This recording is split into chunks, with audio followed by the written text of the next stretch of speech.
Lesson number 3. Possessive and helping verb. مالکیت رکھنے والے اور مددگار فعل. Use of have, has, had. Urdu into English. Have, has, had.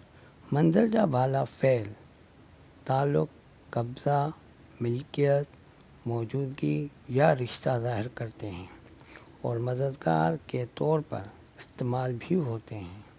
مندرجہ ذیل جملوں کی مشق آپ کو فعل کی صنف کا استعمال کرنے میں مددگار ثابت ہوگی. Present tense sentence.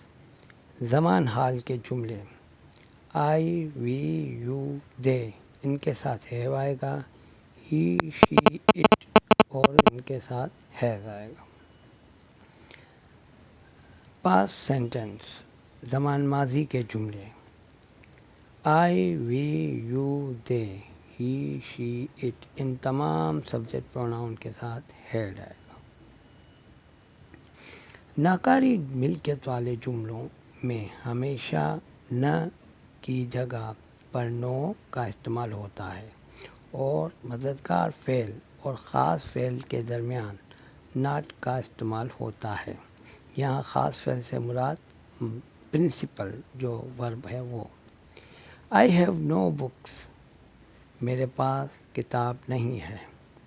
I have not got your books. میرے پاس تمہاری کتابیں نہیں ہیں. جتنی زیادہ مشق کریں گے اتنا جلدی جملے بنانا سیکھ جائیں گے اور اپنی کلاس اور اساتذہ کی بھی ویاکرن یا گرامر میں غلطیاں نکالیں گے. میرے پاس ایک پین ہے. I have a pen. میں ایک نئی کتاب رکھتا ہوں. I have a new book. وہ شاگرد ایک نیا بیگ رکھتا ہے. That student has a new bag. ان لڑکوں کے پاس ایک بال ہے. Those boys have a ball. آپ کے پاس ایک خوبصورت پھول ہے. You have a beautiful flower.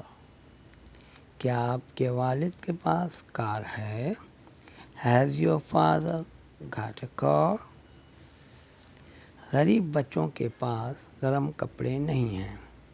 Poor children have no woolen clothes. کیا ان کسانوں کے پاس کوئی بیل نہیں ہے؟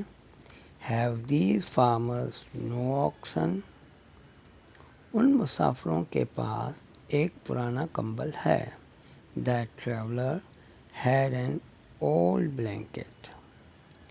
اس دکاندار کے پاس کوئی نارنگی نہیں ہے. That shopkeeper had no oranges. کیا اس کے پاس کوئی سیب ہے؟ Had she any apples? تم شکاری کتا نہیں رکھتے ہو. You had no hound. میں ایک قلم رکھتا ہوں. I have a pen. ہمارے پاس 2 تلواریں ہیں. We have 2 swords. اس اسکول میں کوئی باغ نہیں ہے. That school have no garden. بچوں کے پاس کوئی آم نہیں. The children have no mangoes. کیا درزی کے پاس کوئی سوئی تھی؟ Has the tailor any needles? کیا سابو کے پاس کوئی ناشپاتی تھی؟ Had سابو any pears? ان کے پاس تصویریں نہیں ہیں. They had no pictures. اس کے پاس ایک نئی قمیض ہے. He has a new shirt.